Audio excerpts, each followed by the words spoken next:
What's cracking? Here we go. Cooler talk with another What's one. cracking, boy?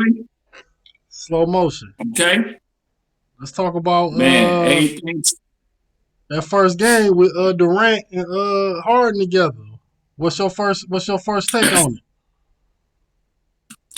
man. My first take on it was just exactly what James Harden and KD do. You know what I mean? Just like like I wanted to see like the first quarter and see how that shit went. Like far as how they was gonna play off each other, especially with both players being not ball dominant, but in that way. You know what I mean? Just to see how like his first game without no practices, no scrimmages, no runs, no nothing.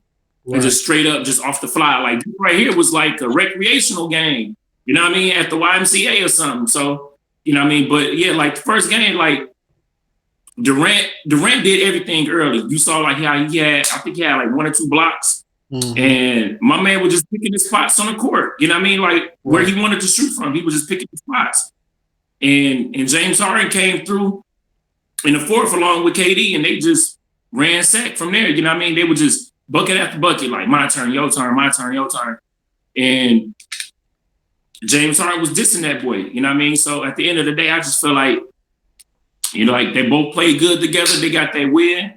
You know what I mean? But like they just look good overall, I believe. Right. And I think it says a lot for you to get. What do you have? 14 assists. He had 14 assists, I think it 11 was rebounds, I 30 think. something, 40, 14, and 11. It says a lot to get that 32.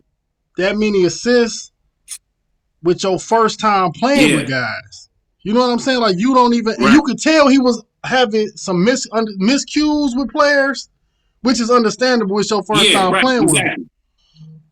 But for you to Mm-hmm. get 14 assists with a crew that you ain't never played with before, it's gonna be crazy once y'all get a chemistry for real. You know what I'm saying? Once you start Man, learning where people want the ball at, and they start getting used to really having a passer, and then you got Steve right. Nash, he passing his thing. So to have That's him what he as your do. coach, and they really played the game almost like a scrimmage because they played so many minutes off the court. Like it was just Harden, just Durant, just Harden, just Durant. But the scary part Right, gonna right. be is always gonna when Kyrie come back, it's always gonna be at least two of them on the court. Always. It's gonna always be two of them. That If is not that just one, is either way. Like one is a killer, right, right. you know? But to always have the like two out of them three on the court at all times, that's beyond dangerous. So Uh, yeah, that's closed down shop for them. You know what I mean? right, right. Yeah, that's gonna be a problem. That's gonna definitely be a problem. You got anything else you want to talk about on that?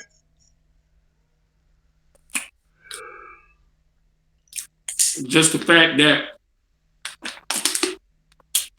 just the fact that the media, they trying to downplay it. Oh, You know you what I know they're gonna mean? do that. And You know they're gonna do that. You know they're gonna do that. like they haven't gave them their props at all about it, really, because it's just like when they play good, it's like, oh, that's what you expect. Right, But if they would have had a horrible game, then it would have just been headline news. But right. I mean, it's just like what I wanted to add to that is that like I don't like the way the like media is trying to.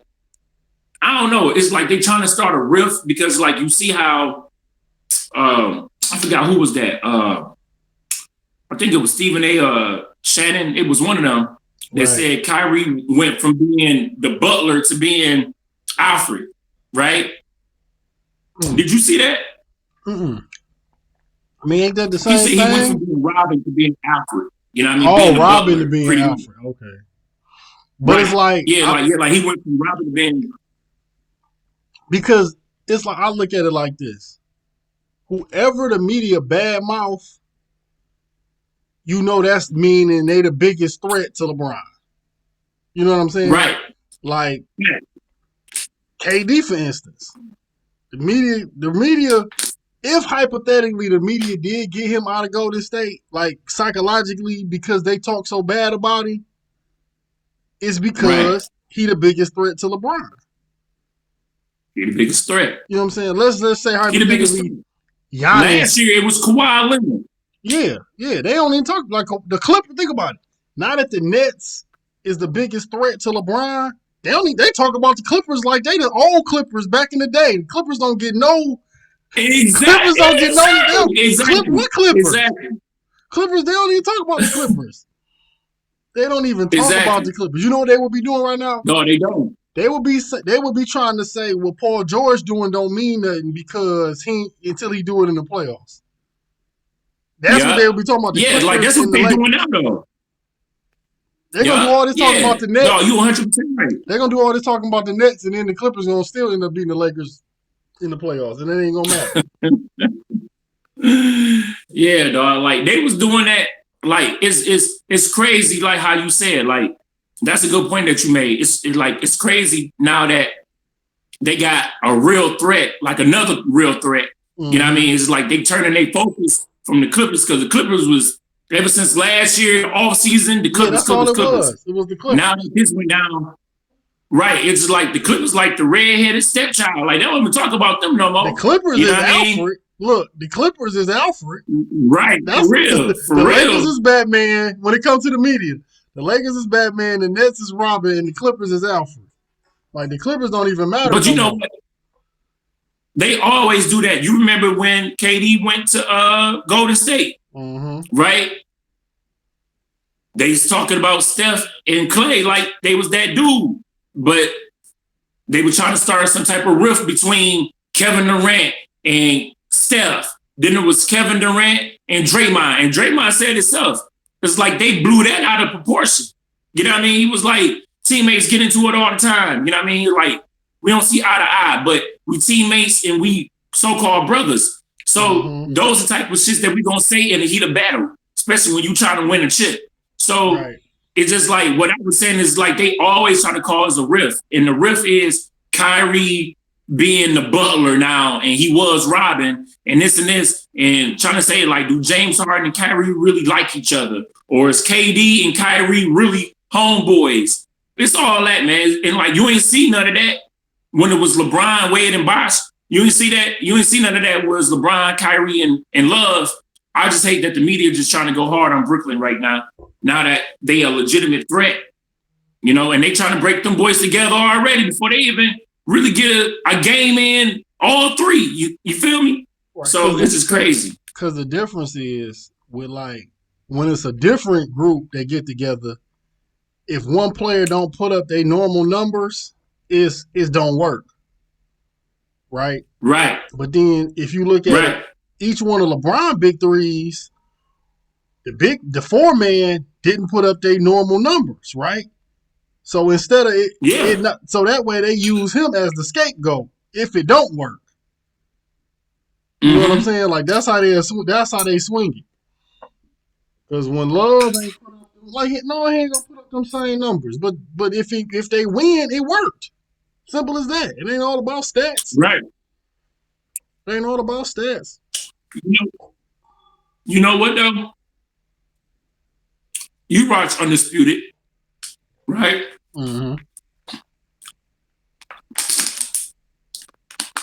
What do Shannon Sharp call Anthony Davis? Baby goat. Right. Right?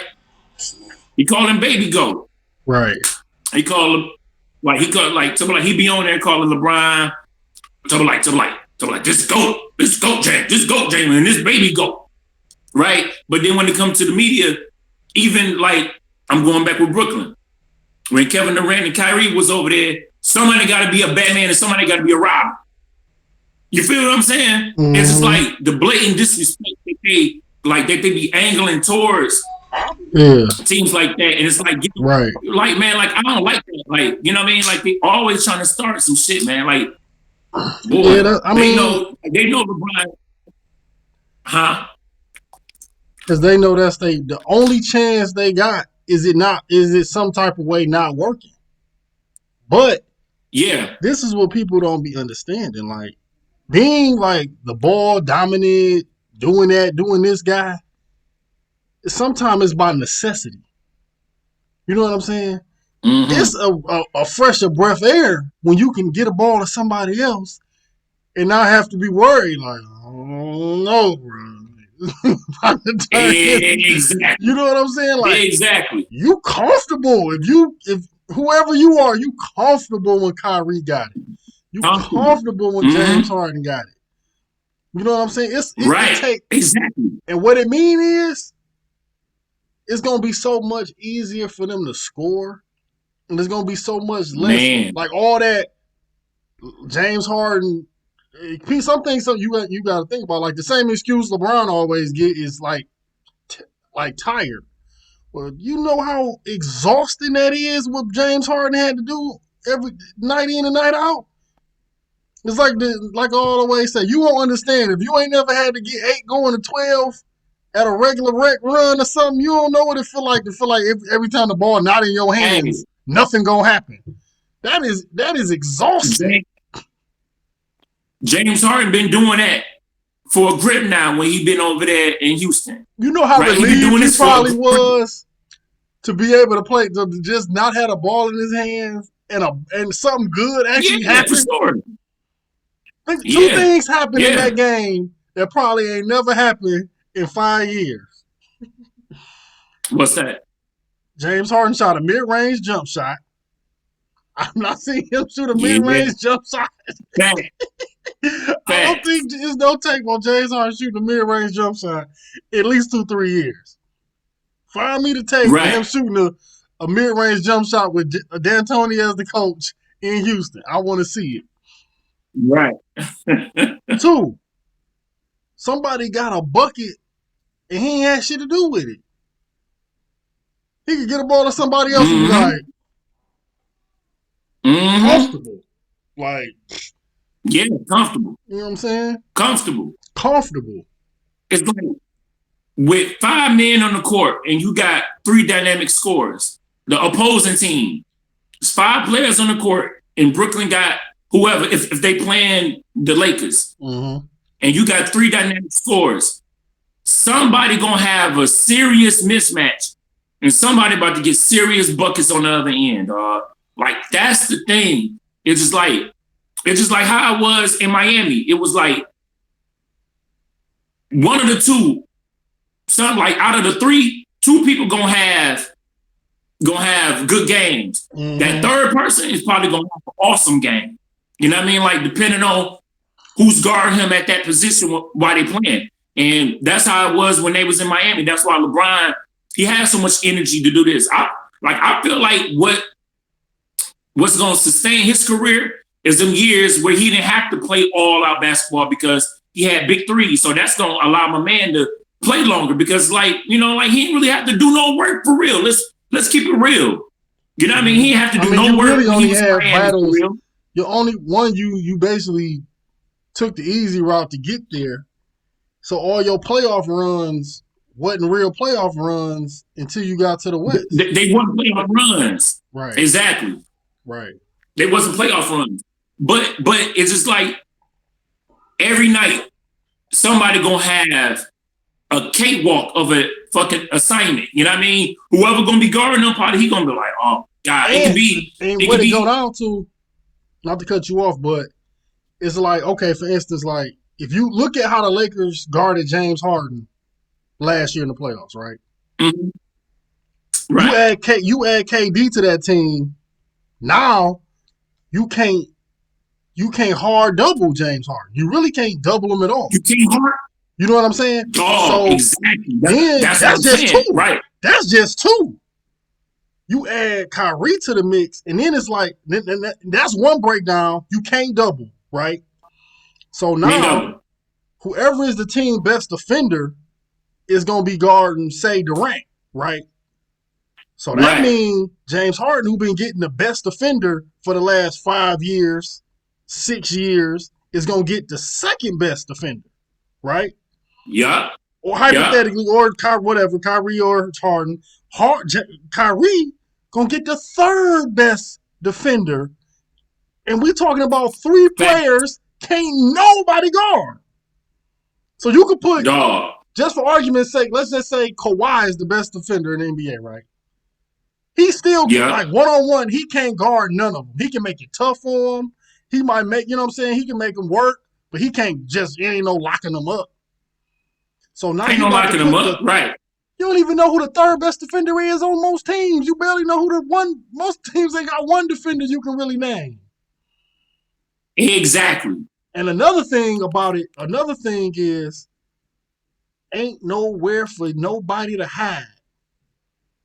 Ain't no way for nobody to hide. You can't hide on D. Ain't nowhere to hide. I got a 1, 2, and a 3 that can score. Ain't nowhere to hide. Ain't nowhere to hide. Dog, LeBron gonna be getting his ass chewed out every night. He gonna have his work cut off for him. Watch the media start complaining though. If he let Jimmy give him 40 in the playoff, what you think KD gonna go do to him? If he let Jimmy gave you 40 in the playoffs. No knock on Jimmy. Listen, no disrespect. Gonna do, nigga? No disrespect to Jimmy. I like Jimmy, but Jimmy scoring ain't no KD. That ain't no disrespect. It's just he ain't no KD. If you let Jimmy give you a 40 piece, what you think Tarantula gonna do? Tarantula. What you think? What you think he gonna do? I don't, man. Listen, Brooklyn just gotta figure it out on defense. That's it.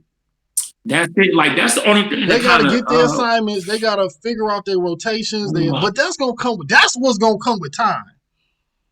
You know what I'm saying? They need them another piece though. They got 3 roster spots. Do they? They got 3 roster spots open. And I think they need to get them one piece. I think they need to get them not even an on-ball defender, because I thought about that last time. I was like a perimeter defender. Mm-hmm. I don't think that. Like, I think they need somebody else that's gonna be in the paint. Somebody who's gonna grab boards and shots. Another big, because they got a lot of bodies for perimeter defense. They got a lot of bodies. You know what I'm saying? They probably got like a little, and then you got Jeff Green, where he like a Swiss Army knife. You can put him on anything. Oh my God. Between the 2 and the 4.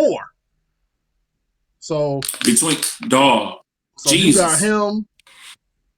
They got people that play hard D. Like in this league, you're not gonna really. It's just you don't want the mistakes, like the easy baskets. You know what I'm saying? Right. You don't want the dunks and the layups and the wide open threes. But other than that, I mean, all you really can do is put a hand up at the end of the day. So, and let's not forget, Durant is also somebody you can move around defensively, because he can guard anywhere he can contest the 5, and he can guard really anybody. Be honest. He can guard the 2. He really can guard the 2. He can really guard all 5 positions. He can guard the 2. Because he know how to use his length. Like, he know how to use his length to keep his distance. So yeah, he can really guard all 5 too. So, but you know what? And I think people underestimate Kevin Durant as a leader. You know what I mean? Because I remember earlier in the season, before the season started, they was talking about old boy Brian Scalabrine.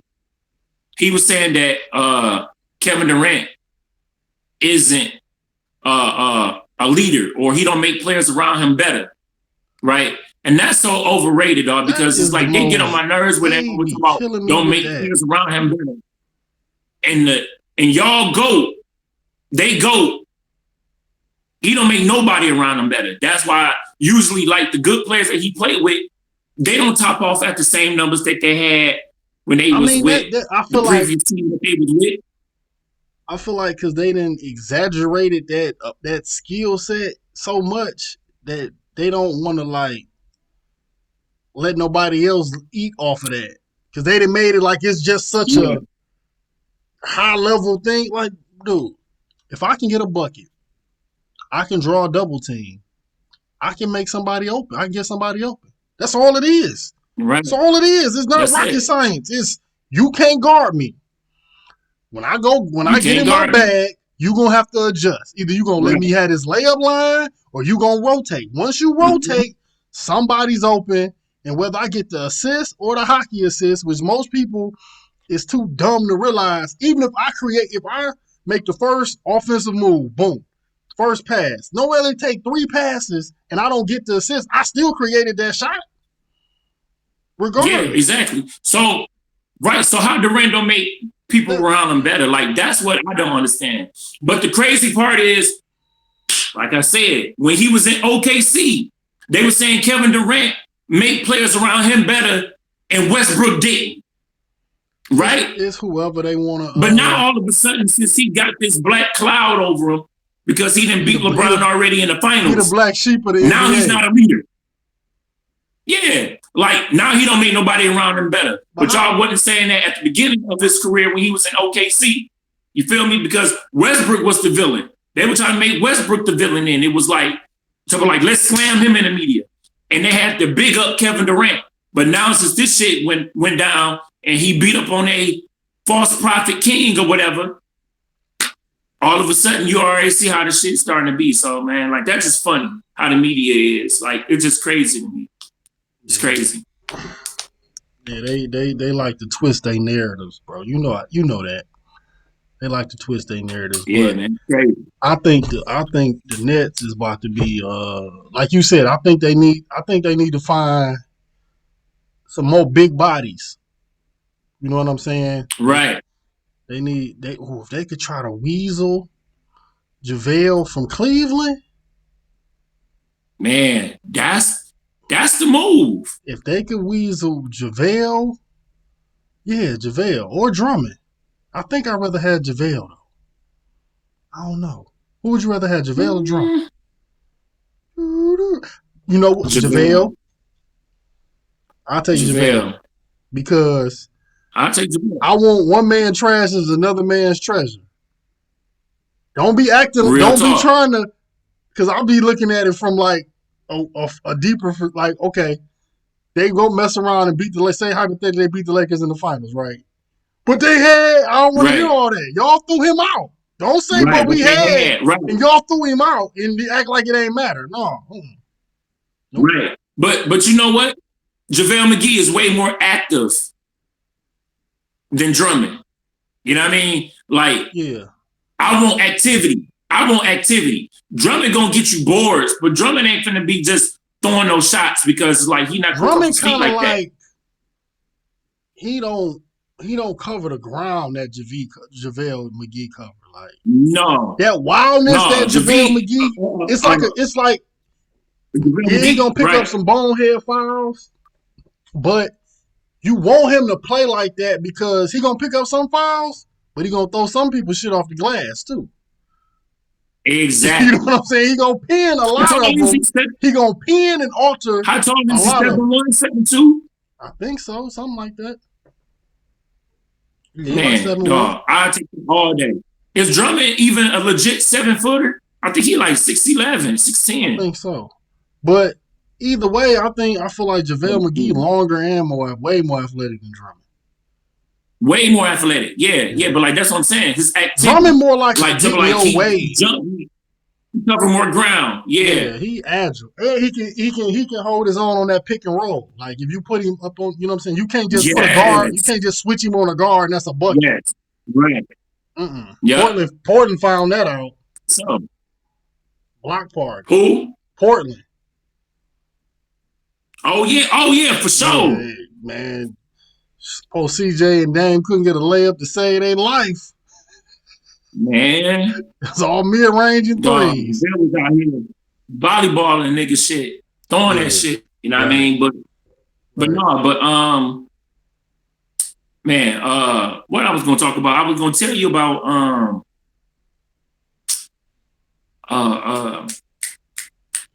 Indiana. You know, because it's like they got Karis LeVert, but you know, Karis is like something had went down with his physical. Oh yeah. They had said something about my man. It was something I was thinking it was something with his kidney.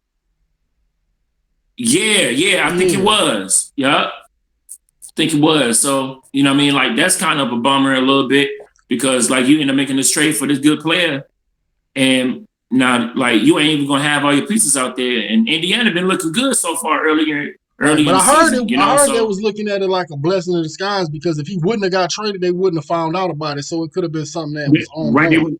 So it yeah, might have, talk. it might have been, best that they did find out. So yeah, you wanna jump into this Kyrie thing?